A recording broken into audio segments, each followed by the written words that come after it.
பச்சி ஓரங்கிருச்சு, பால் தயிரா தூங்கிருச்சு, இச்சி மரத்து மேல இல கூட தூங்கிருச்சு. ஓ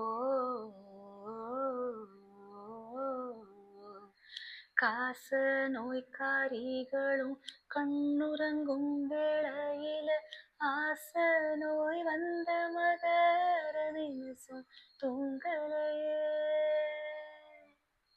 பால் தயிரா தூங்கிடுச்சு. பிரிவோட ஏக்கத்தை எவ்வளவு அழகா சொல்றாங்கல்ல. இந்த பாட்டு நீங்க எல்லாரும் கேட்டிருப்பீங்க. ஆனா 2000 வருஷம் முன்னாடி தலைவனை பிரிஞ்ச தலைவி ஒரு பாட்டு பாடுறா. அதை கேட்கலாமா?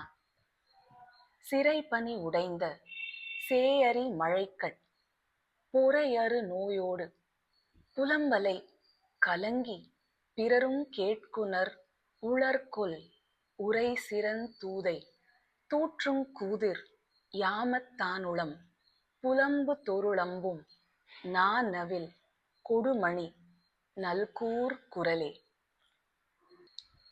இந்த பாட்டோட அர்த்தம் என்ன தெரியுமா?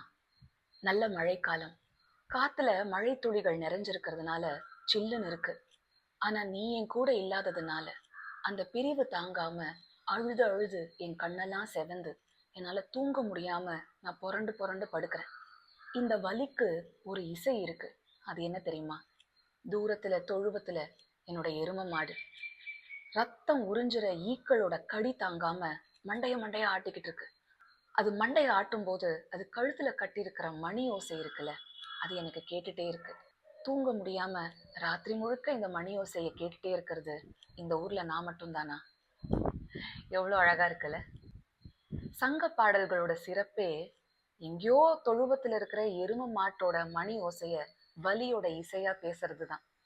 இன்னொரு சங்க பாடலோட உங்களை சீக்கிரமா சந்திக்கிறேன். நான் உங்க தீபிகா அருண்.